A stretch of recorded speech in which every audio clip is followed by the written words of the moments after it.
The auctioneer sold her father's farm in 20 minutes. It took Rebecca 8 years, 2 jobs, and every dollar she saved to buy it back. This is the story of Rebecca Carter, who at 24 watched a lifetime of heritage vanish in a single morning. It's about the debt that wasn't money but memory and the 8-year journey to settle it. How do you put a price on a home? And what does it cost to win it back? To understand that auction, you have to go back to the year her father died and to the single piece of paper that changed everything. Thomas Carter died of a heart attack on a Thursday morning in early November.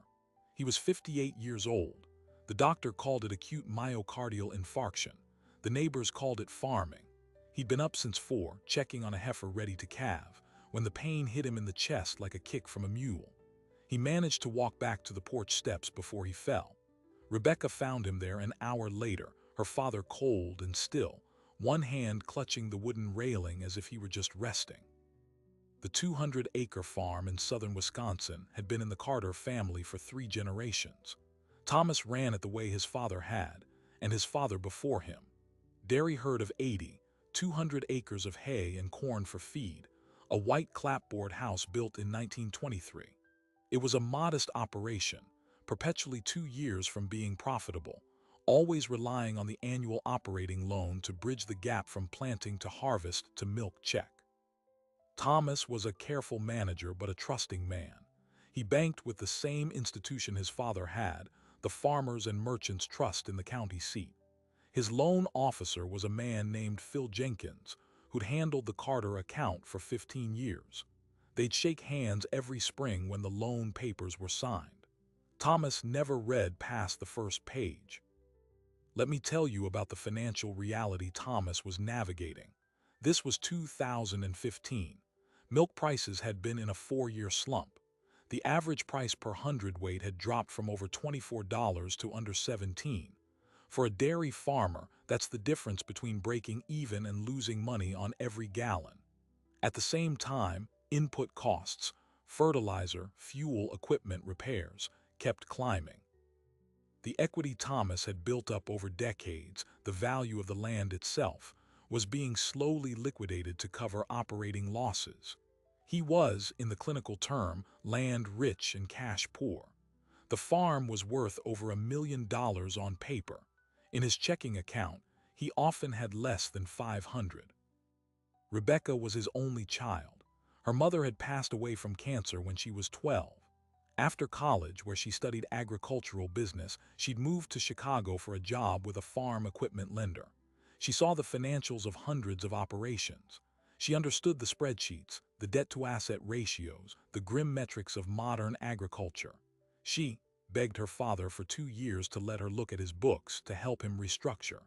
Thomas always refused. "The farm's his business, Rebecca," he'd say. "Phil and I have it handled. You worry about your city life." When Rebecca came home to settle the estate, she found the farm's finances in a state of quiet catastrophe. The annual operating loan from Farmers and Merchants was for $180,000. The interest rate was variable, and it had quietly crept from 4% to 7.5% over 3 years. The payment was eating them alive. But that wasn't the worst of it. The document was a second mortgage, taken out in secret the year before he died. Rebecca found it in a locked metal box in his bedroom closet, underneath a stack of old photographs. It was a home equity line of credit agreement from a different bank, a regional chain based in Madison. The loan amount was for $75,000. Thomas had used the farm, the land itself, as collateral. The purpose stated on the form was operating capital and equipment upgrades. The signature was his, shaky but legible. The date was 9 months before his death. Rebecca sat on the floor of her old bedroom, the legal paper cold in her hands. He'd never mentioned it, not a word. She called Phil Jenkins at Farmers and Merchants. Phil's voice was tired. "Rebecca, I'm so sorry about your dad. He was a good man." "Did you know about this?" she asked, her voice flat. "The second mortgage with Great Plains Bank." A long silence. I saw it on the title report last time we renewed. I asked him about it. He said it was for a new tractor." He didn't buy a new tractor. I know that now, Phil sighed. He said he had it under control. The bank's policies were not allowed to counsel clients on outside debts. The terms of the second mortgage were devastating. It was an interest-only loan for the first 5 years. The monthly payment was $600, but here's the trigger Rebecca's trained eye caught immediately. The fine print on page 3 contained a cross-collateralization clause. It stated that if the primary lien holder, that was farmers and merchants, initiated any foreclosure or collection action, the second mortgage would automatically accelerate. The full $75,000, plus all accrued interest, would become due immediately. And the primary loan, the $180,000 operating note, was in default. Thomas had missed the last 2 payments before he died. The farm's checking account was empty. The milk checks were going directly to farmers and merchants and weren't covering the interest. Phil Jenkins had sent a formal notice of default 30 days after the second missed payment, as bank policy required. That notice triggered the clause in the second mortgage. Rebecca was now personally liable as the executor of the estate for $255,000 in debt. The assets were the cows, the equipment, and the land. The cows and equipment might cover $50,000 at auction. The land would have to cover the rest. She drove to Madison to meet with the loan officer at Great Plains Bank. His name was David Ross. He was in his 30s, wore a sharp suit, and looked at Rebecca with polite, impersonal sympathy. He slid a single sheet of paper across the desk. "This is a payoff statement, Ms. Carter. The full balance to satisfy the home equity line is $78,422 as of today. We require payment in full within 90 days of the triggering event, which was the notice of default from your primary lender. That clock started ticking 3 weeks ago." "I don't have $78,000, Rebecca said. "The estate doesn't have it." "Then we will have to foreclose on our security interest," Mr. Ross said, his tone never changing. "We will file a lawsuit against the estate. Given the amount and the fact the primary lender will also be filing, the court will almost certainly order a forced sale of the property to satisfy both debts. I'm sorry." Rebecca walked out of that bank into a cold Madison rain. She understood the machinery now. Her father, drowning in slow motion, had reached for a rope that was actually an anchor. He trusted a salesman who called himself a relationship manager. He'd signed a document he didn't understand to solve a problem he couldn't admit, and the fine print had built a trap that snapped shut the moment he was gone. The auction was scheduled for a Tuesday morning in March. The notice ran in the local paper for 3 consecutive weeks. Forced sale by order of the circuit court. The auctioneer was a man named Gary Bell, from a firm in Dubuque that specialized in farm liquidations. He was efficient, unsentimental, and famously fast. Let me tell you about that morning, because it wasn't just a sale, it was an erasure. It was held in the gravel lot of the county fairgrounds. A light snow dusted the ground. About 40 people showed up, neighbors, a few curious onlookers, and 3 serious bidders Rebecca didn't recognize. One was a developer from the suburbs. One was the owner of a large corporate farm 3 counties over. One was a silent man in a Carhartt jacket who never looked up from his phone. Rebecca stood at the back wearing her father's old barn coat. She didn't cry, she just watched. Gary Bell started with the equipment.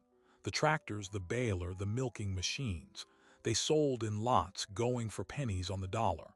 The 3 bidders nodded, barely moving. The neighborly farmers who might have bought a piece to help out stayed silent. This wasn't that kind of sale. This was a financial dissection. Then came the land. 200 acres, more or less, parcel number 721. Gary Bell read the legal description in a rapid monotone.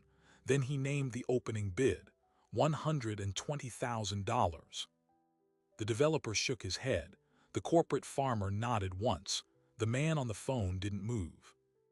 Going once, Gary Bell called. No other bids. Going twice. Rebecca's breath caught in her throat. This was it, the final moment. Sold to bidder number 3 for $120,000. The gavel came down. It was 9:42 in the morning. The auction had started at 9:20. It had taken 22 minutes to sell a century of history. The man in the Carhartt jacket finally looked up from his phone.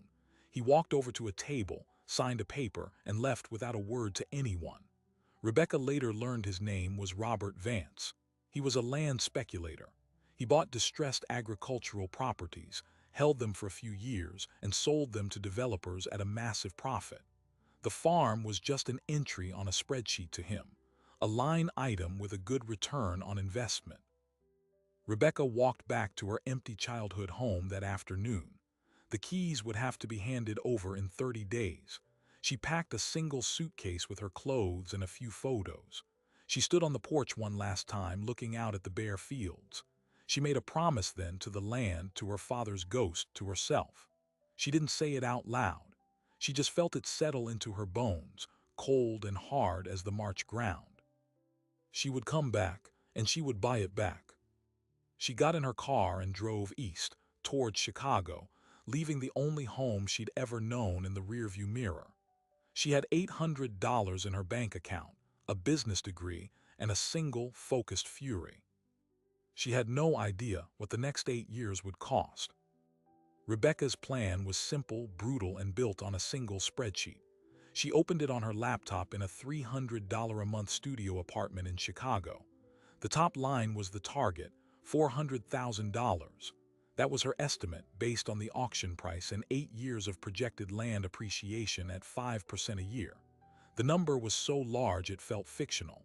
Below it were 2 columns, income and expenses. She would need to save $50,000 a year, every year for 8 years.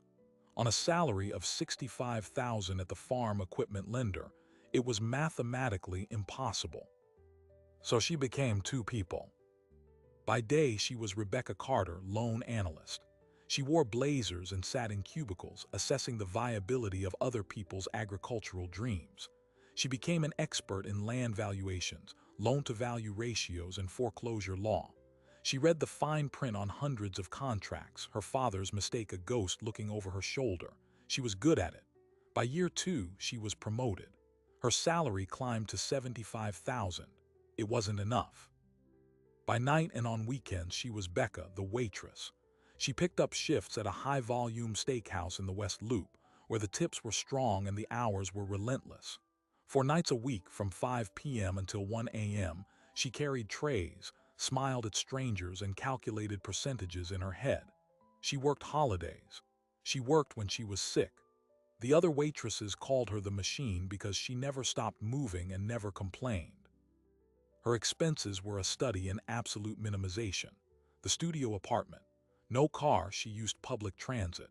A $30 a month phone plan.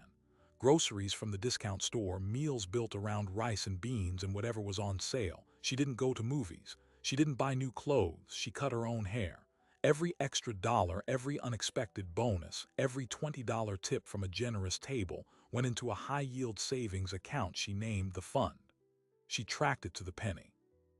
At the end of year 1, she had saved $38,000. She was $12,000 short of her annual goal. She cried in the shower, then picked up an extra shift. Let me tell you about the psychology of the grind, because it's not about endurance, it's about the systematic elimination of choice. Rebecca stopped making decisions. She followed the spreadsheet. When her friends from college invited her to a weekend trip, the spreadsheet said no. When a colleague suggested a concert, the spreadsheet said no. The spreadsheet was the boss, the priest, and the jailer. It was also the only thing that made the impossible feel incremental. Every month, she would update the total. 38,000, 52,000, 67,000. The number became a mantra. It was the distance between her and home, measured in dollars. In year 3, she discovered the secondary market for agricultural data. On government websites, she could pull soil surveys, yield histories, and tax assessments for any parcel in the state. She began monitoring her family's farm obsessively. She set up alerts for any transaction, any permit, any zoning change filed on the property. It was her way of staying connected, of keeping the land real and not just a memory. One Tuesday evening, an alert popped up. A permit application from Robert Vance, the land speculator.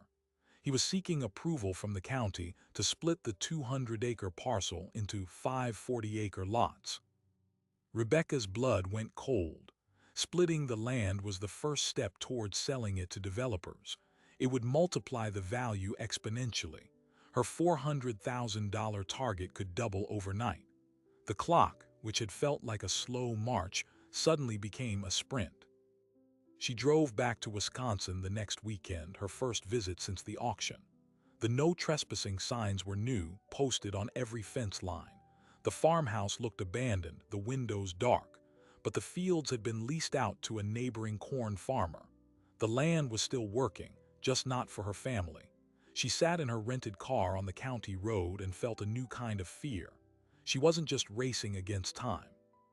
She was racing against a man who saw the land not as a home, but as a grid of future subdivisions. She needed more money, faster. She took a third job. On Sunday mornings, she did freelance bookkeeping for a small organic grocery, reconciling invoices from 5 a.m. until noon. Her life became a Venn diagram of exhaustion, the analytical focus of the day job, the physical drain of the restaurant, the meticulous detail of the bookkeeping. She slept 5 hours a night. She lost 15 pounds she couldn't afford to lose. Her social life was a blank page, but the number in the fund began to climb at a new, frantic pace. In year 5, with $190,000 saved, she faced her first major setback.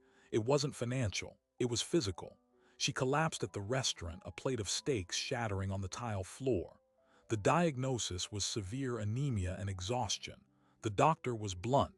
"You are running your body like a corporation in liquidation. You will not make it 8 years at this pace. You need to rest." Rest was not in the spreadsheet.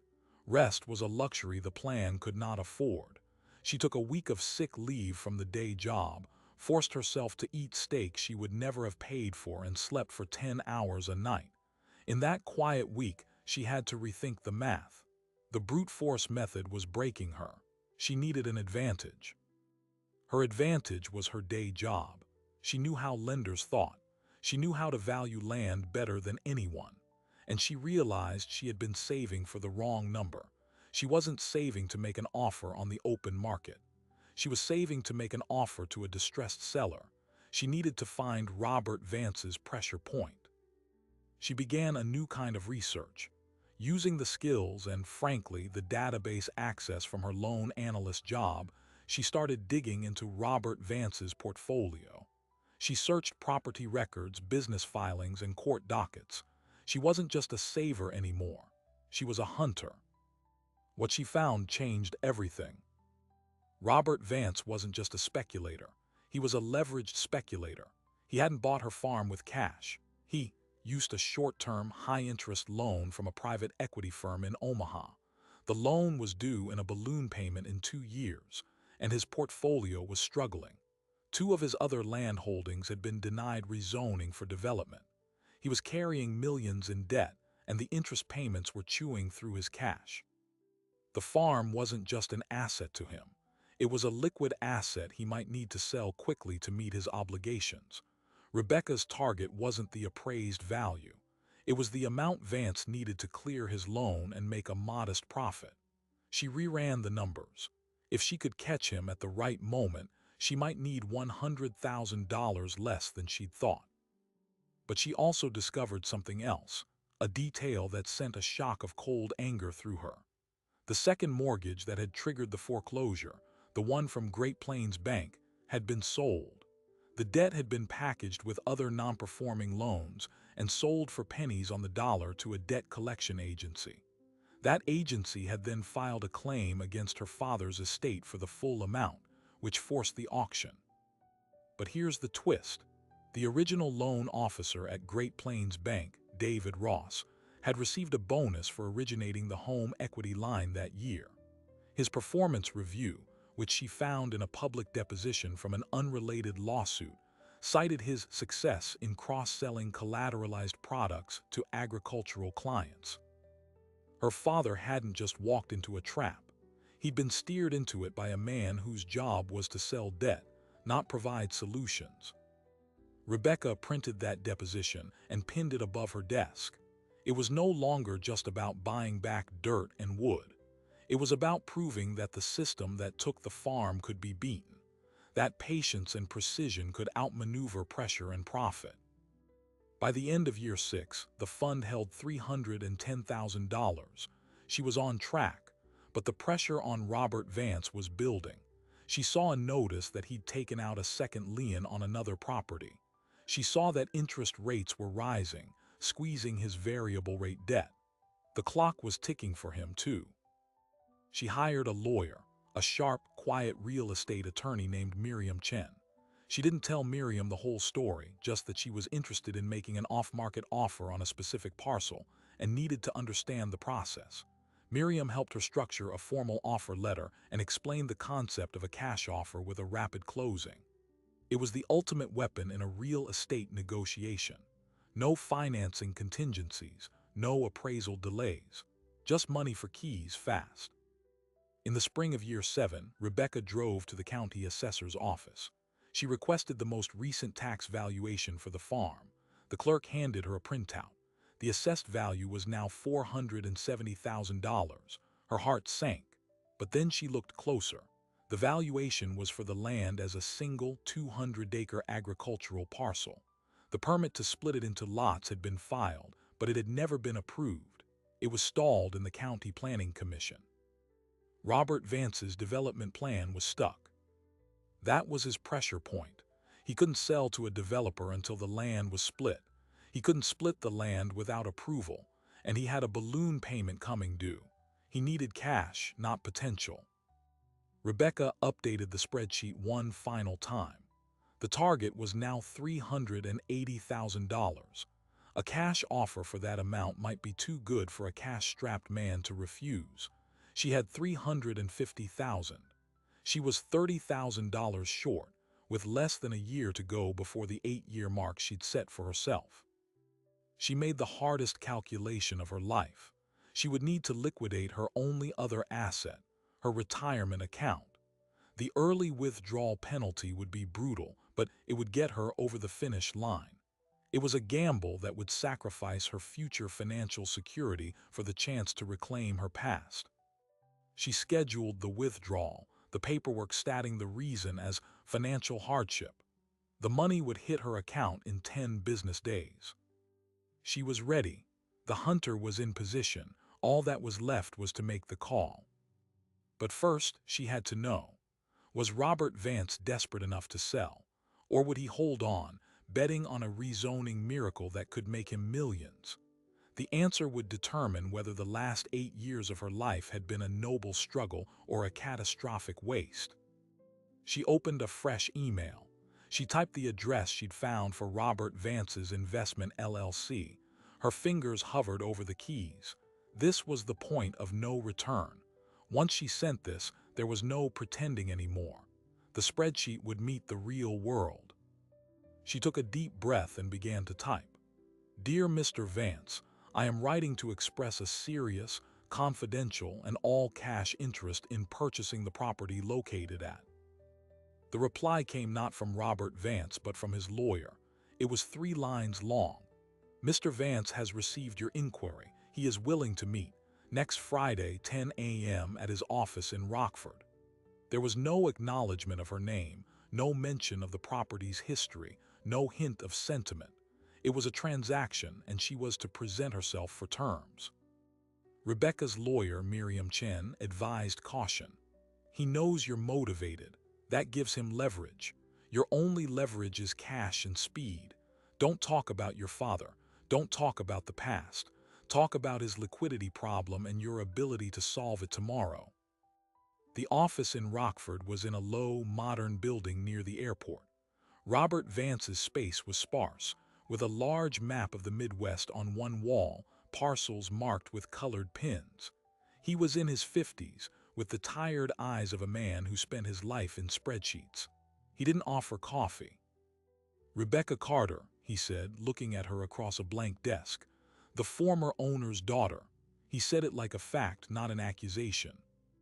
"I'm here to make an offer on the property," she said, her voice steady. She placed a single sheet of paper on the desk. It stated the offer, $380,000, all cash, closing in 30 days. Vance glanced at it, then back at her. "The tax assessment is $470. I have a subdivision approval pending. If that goes through, the land is worth over $1 million. Why would I sell to you for a discount?" "Because the approval is pending," Rebecca said, repeating Miriam's coached lines. "It's been pending for 18 months. The county board is against high-density zoning on agricultural corridors. Your balloon payment on the Omaha loan is due in 4 months. You need liquidity, not potential." Vance's expression didn't change, but she saw a flicker in his eyes. She'd hit the mark. He leaned back. "You've done your homework, I'll give you that, but you're wrong about the board. I have votes. The approval comes through, I sell to a developer for $1.2 million. Your $380 is a fraction." "If you have the votes," Rebecca countered, "then you wouldn't be meeting with me. You'd be waiting. You're here because you need a sure thing. I am a sure thing. No financing fall through. No inspection. A wire transfer and a deed. In 30 days, that Omaha loan is off your books." A long silence filled the room. Vance steepled his fingers. 420,000, not a dollar less. It was a test. A counteroffer meant he was negotiating, he was interested. Rebecca felt a surge of adrenaline so sharp it was dizzying. This was happening. She shook her head slowly, the way Miriam told her to. "My offer is $380. It's fair. It clears your debt and leaves you with a profit on your initial investment. I have the funds ready. The offer is good for 72 hours. She stood up, the movement deliberate. "Thank you for your time, Mr. Vance." "Sit down, Ms. Carter." She sat. 395,000, he said. "And you handle all closing costs. That's my final number." Rebecca's mind raced. 395 was 15,000 more than her target. She had 350 in the fund, plus the retirement withdrawal on its way. She could make it work. It would wipe out her entire savings, leave her with nothing but the land, but she could do it. She met his gaze. "I'll need to see the current title report first, to confirm there are no other liens." Vance almost smiled. It was a thin, cold thing. "You really have done your homework. Fine. My lawyer will send it. You have 72 hours to agree in writing. After that, I list it with a commercial broker." She drove back to Chicago in a state of suspended disbelief. He'd countered. He'd negotiated. He was going to sell it to her. 8 years of grinding sacrifice had narrowed to a single number, $395,000. But the title report, when it arrived from Vance's lawyer 2 days later, contained a shock. It wasn't a lien. It was an easement. A utility easement granted 6 months earlier to a company called Great Plains Energy Partners for the right to run a buried natural gas pipeline across the northern 40 acres of the farm. The compensation to Vance, a one-time payment of $45,000. Rebecca stared at the document, a pipeline. It would sterilize that strip of land. No building, no deep tilling. For a developer, it would ruin the value of that entire lot. For a farmer, it was a nuisance, but not a catastrophe. Vance had monetized an asset she didn't even know existed, making an extra $45,000 while lowering the farm's future development value. It was brilliant and ruthless. More importantly, he hadn't disclosed it during their negotiation. He tried to sell her a property with a hidden encumbrance. According to Miriam, this was a material fact that could kill the deal or be used to lower the price significantly. This was her new leverage. She called Miriam. "We go back at 365. We cite the non-disclosed easement as a material defect affecting value." "He'll argue he told you to review the title report," Miriam said. "Which you did. It's a gray area." "Then we make it not about the law," Rebecca said, a new hardness in her voice. "We make it about time. We tell him we know about the balloon payment. We tell him we can close in 15 days, not 30 if he agrees to 365. We turn his need for speed against him. Miriam was quiet for a moment. That's aggressive. He could walk. He won't, Rebecca said, the certainty she'd built over 8 years solid in her gut. He needs the cash more than he needs the extra 30,000. The second meeting was by phone. Miriam handled it with Rebecca listening on mute. The negotiation was tense, legalistic. Vance's lawyer argued the easement was a matter of public record, not a required disclosure. Miriam argued it was a deliberate concealment of a value-impacting defect. The debate circled for 20 minutes. Then Miriam played their card. My client is prepared to increase her offer to $365,000, all cash, and she can close in 15 days. But that offer is final, and it expires at 5 p.m. today. Your client can spend the next 6 months fighting with the county board and waiting for a developer, or he can have guaranteed liquidity in 2 weeks. The Omaha lenders aren't known for their patience. There was a long silence on the other end of the line. They could hear muffled voices, Vance and his lawyer conferring. Then the lawyer came back on. 375, 15-day close. Miriam looked at Rebecca, who nodded once. It was still under her absolute ceiling. Agreed, Miriam said. We'll send the revised purchase agreement within the hour. When the call ended, Rebecca didn't cheer. She sat very still in her silent apartment. $375,000. In 15 days, if nothing else went wrong, the farm would be hers. The spreadsheet had reached its final cell.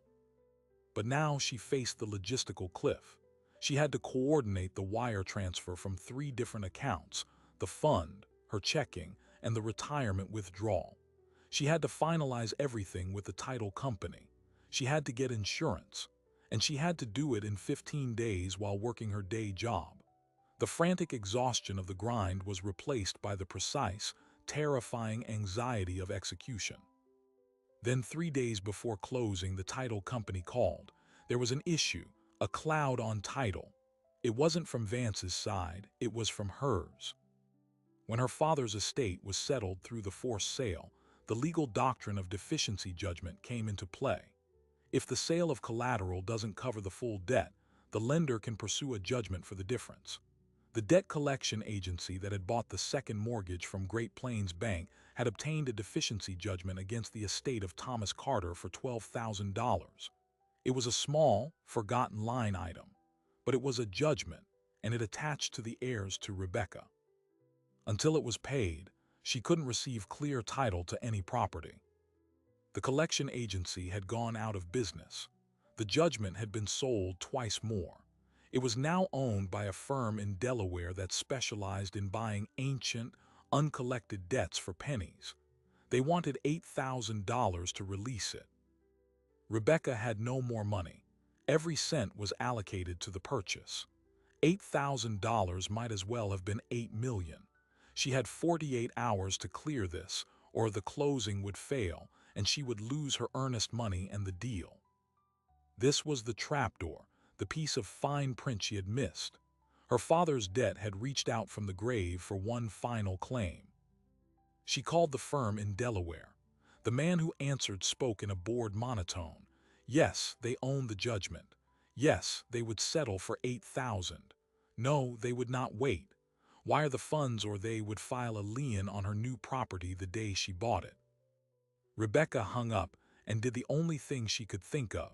She called Phil Jenkins, the old loan officer from Farmers and Merchants.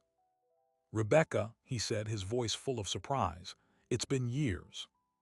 She explained the situation, her voice cracking with fatigue and desperation.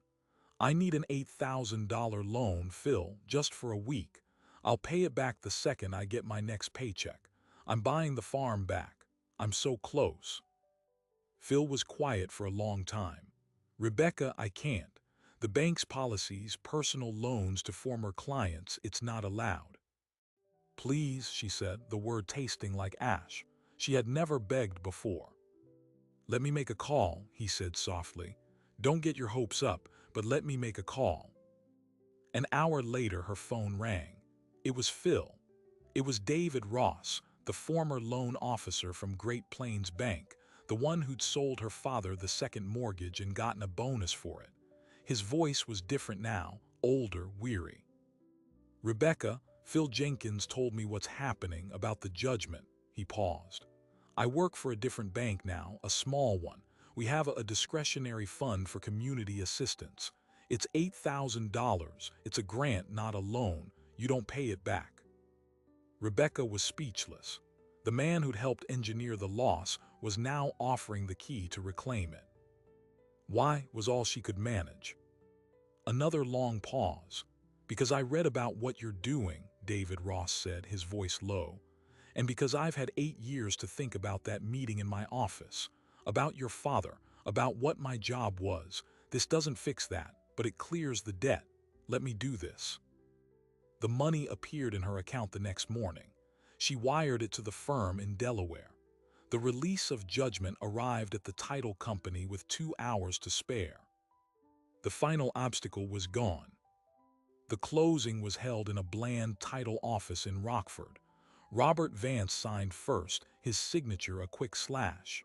He didn't look at Rebecca. He took his check, nodded to his lawyer, and left without a word. He had his liquidity. Then it was Rebecca's turn. She signed her name on a dozen lines, each signature making her hands tremble. The notary stamped the deed. The title agent handed her a single brass key, the original front door key to the farmhouse, which Vance had never changed. "Congratulations, Miss Carter," the agent said. "The property is yours."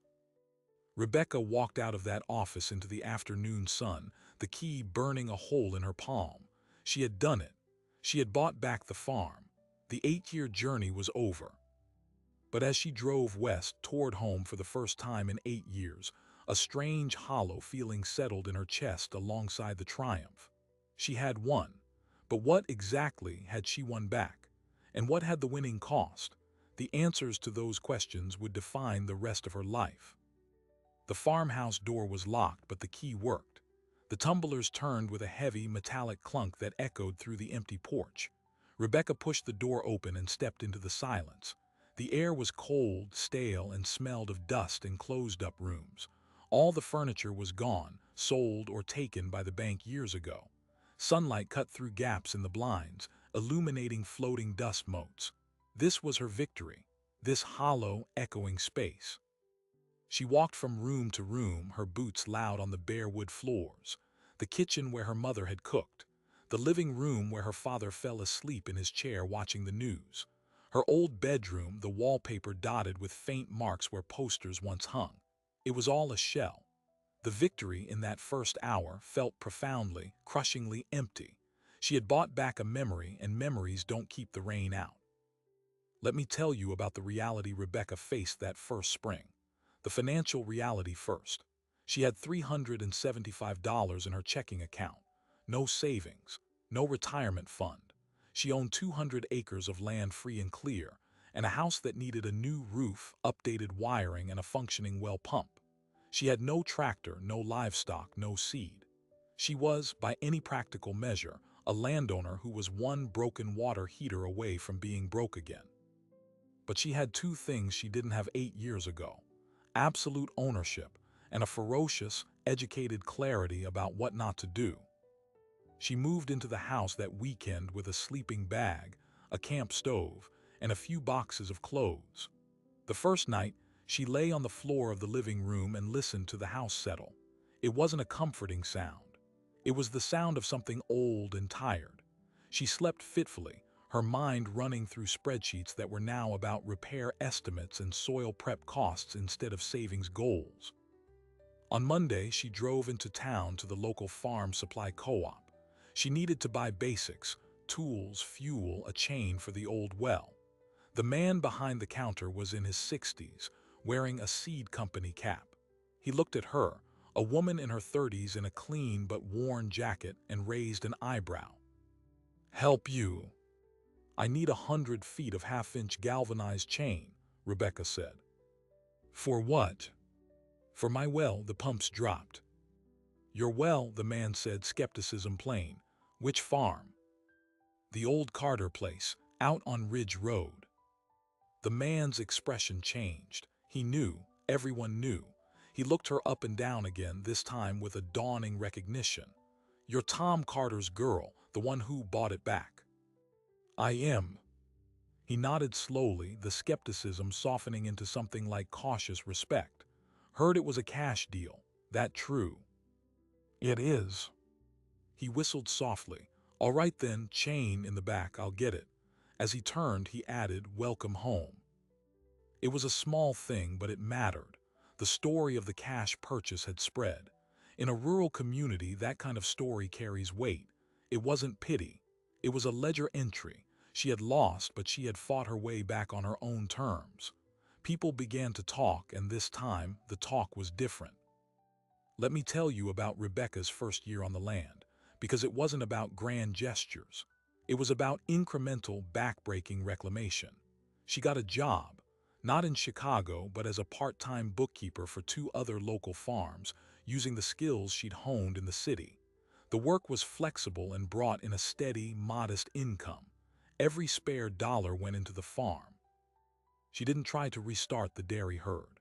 The infrastructure was gone and the market was still brutal. Instead, she looked at the land with new eyes. She had studied regenerative agriculture in her spare time during those 8 years. She decided to start small. She leased 50 acres to a neighbor for corn, a steady cash rent that covered her property taxes. With the rest, she started a market garden on 5 acres near the house. She planted heirloom tomatoes, salad greens, peppers. She built the raised beds herself, salvaging lumber from the old barn. She sold her first produce at the farmer's market in the county seat that July from a folding table under a pop-up tent. The sign simply said Carter Farm. People came.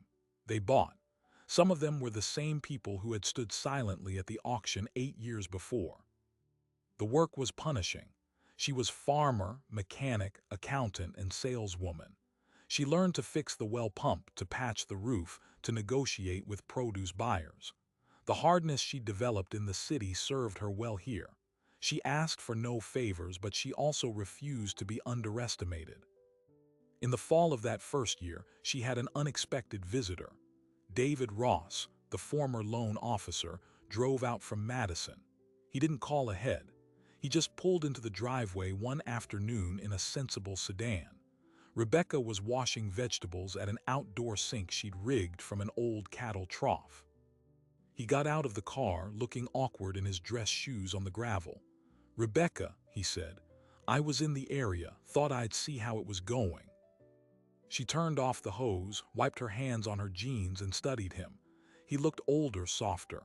"It's going," she said. He nodded, his eyes taking in the garden, the repaired porch steps, the general air of difficult but determined progress. "It looks good, alive." "It is." A long silence stretched between them, filled with the memory of his office, the rain, the payoff statement. "The grant," he finally said. "From my bank. They asked for a follow-up, a story for their community newsletter. I was wondering if I could tell them yours." Rebecca considered this. Her story, used by the very kind of institution that had taken the farm. The irony was thick enough to taste. "What would you tell them?" she asked. "I'd tell them the truth," David said, his voice low. That a family lost a farm to fine print they didn't understand. That a daughter spent 8 years learning every line of that print. And that she used what she learned not just to buy it back, but to build something new on it. I'd tell them that financial literacy isn't just about protecting what you have. It can be about reclaiming what you lost. Rebecca was quiet. She looked out at her fields, then back at this man who was, in his own way, trying to settle a debt. "You can tell them," she said, "but use my name, and use my father's name." David Ross nodded, a look of profound relief on his face. "Thank you." He turned to go, then stopped. "For what it's worth, your father was a good man. He just trusted the wrong piece of paper." "I know," Rebecca said. "I read it." After he left, Rebecca went into the farmhouse, to the small office she was setting up in what had been her father's den. In a drawer of the old, empty desk, she found something she'd missed in her initial cleanup. a single folded sheet of lined paper tucked deep in the back. It was her father's handwriting, a rough, penciled budget from the year before he died. At the top it said operating loan payment. Below, a series of numbers, each one scratched out and recalculated. At the very bottom, a note, talk to Rebecca. No, don't want to worry her, figure it out. She held that paper, the graphite smudged from his thumb, and for the first time since returning, she cried. Not the desperate tears of the auction or the exhausted tears of the grind, but the deep, grieving tears of understanding. His silence wasn't pride. It was protection. A flawed, fatal protection, but love nonetheless. She had spent 8 years being angry at his mistake. Now, holding this fragile artifact of his struggle, the anger finally dissolved, leaving only loss and a determination to be different. Let me tell you about what Rebecca built, because she didn't just recreate her father's farm, she built her own. The market garden expanded. She added a small flock of laying hens. She partnered with a local cheesemaker to grow specialty herbs. She paid cash for a used small tractor, not a giant machine for hundreds of acres, but a nimble one for 5. She diversified, stayed lean, and read every contract for every seed packet and sales agreement, with a meticulousness that became her trademark. 5 years after she bought the farm back, she was approached by a young woman, a recent graduate of the same agricultural business program Rebecca had taken. The woman wanted advice. Her family was facing a debt crisis on their own farm. She'd heard Rebecca's story. Rebecca spent an afternoon with her, looking over their loan documents, highlighting clauses, explaining terms. She didn't give her money. She gave her the weapon her father never had, comprehension. The woman's family managed to refinance on better terms, saving their land. That's when Rebecca started offering free monthly workshops at the local library, financial literacy for farmers. She taught people how to read a balance sheet, how to understand loan covenants, how to spot predatory clauses. The classes were packed. She became the person people called before they signed. The most surprising detail, the one that ties this story into a perfect loop, came from a visitor to one of those workshops. An elderly man stayed after to talk. He introduced himself as the brother of Howard Voss, the banker who had called Clarence Millard's loan back in 1957 in the original story. The man had heard Rebecca's tale and the story of Russell Millard, passed down as a cautionary tale in his own family. My brother died regretting that day, the old man said. He always said the contract made him do it, but his signature was on it too. He handed Rebecca a yellowed photograph of 2 young men, Howard Voss and Clarence Millard, standing by a tractor, smiling. I thought you should have this, he said. A reminder that on both sides of the desk there are just people. Rebecca framed that photograph and hung it in her farm office, next to her father's penciled budget. They were bookends to the same story, separated by decades but united by the same fragile lines of ink on paper. Today, Rebecca Carter's farm is profitable. Not wildly so, but sustainably. It employs 2 other young women part-time. It supplies a dozen local restaurants and a community-supported agriculture program with 200 members. The land is farmed organically, the soil health improving every year. The house has a new roof, and the porch light is on every night. The faded auction sign is still nailed to the red barn. Rebecca never took it down. When people ask why, she gives a simple answer. It's not a reminder of what I lost. It's a receipt for what I bought. She walks her fields every evening, a woman in a canvas jacket, her hands calloused from work that is finally her own. The 8-year journey of saving was about a number. The rest of her life is about the meaning behind it. She proved that loss is not always permanent. That debt can be paid, not just in money, but in relentless will. And that sometimes the most powerful thing you can own is not the deed to the land, but the story of how you won it back. Her story ends here, but its echo is just beginning. Because in farm country and far beyond, people are starting to listen. So what is the lesson in the rusted auction sign and the 8-year ledger? It's not a simple one. It's not just read the fine print, though that's part of it. It's not just work hard, though that's undeniable. The lesson is about the two kinds of debt. The first is measured in dollars with interest rates and due dates. It's a math problem. The second is measured in memory, in legacy, in the quiet promise you make to a piece of land and a generation before you. That debt compounds in silence, paid not with interest but with years. 13 farmers in the original story signed the standard contract. 9 lost their farms. They weren't foolish. They were trusting. They believed a handshake was stronger than a clause. In the end, the clause was all that mattered. One farmer read the contract. One farmer kept his land. The difference wasn't luck. It was literacy. Rebecca Carter's story is a modern echo of that same brutal truth. Her father trusted. She read. He lost. She spent 8 years learning the language of the very system that took everything, and she used that language to write a different ending. But here is the quieter, more important truth. Victory didn't come the day she signed the deed. It came in the years after, in the choice to build something new instead of trying to resurrect a ghost. The farm she owns today is not her father's farm. It is hers. She honored the past by forging a future it could not have imagined. The contract doesn't care about your story. The bank doesn't care about your history. The auctioneer doesn't care about your tears. They care about the terms. They operate on the text, not the subtext. Your only defense, your only weapon, is to understand the text better than they do. This is the paradox at the heart of every story of loss and reclamation. To win back what was taken, you must become someone new. You must learn the rules of the game that beat you, and then you must play it better. Rebecca didn't just save money. She educated her anger. She weaponized her grief. She turned a vow made in powerlessness into a plan built on cold, precise knowledge. Let me leave you with this question. It's the one Rebecca asks in her library workshops, and it's the one that matters long after this story ends. What are you trusting that you haven't read?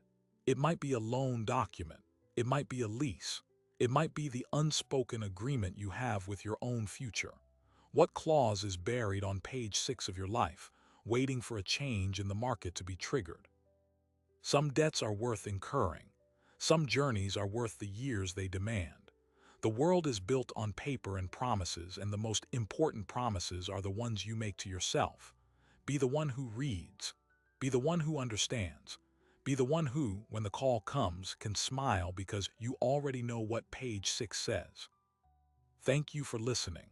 If you found a lesson in Rebecca's 8-year journey, consider subscribing. We have more stories of the fine print and the people who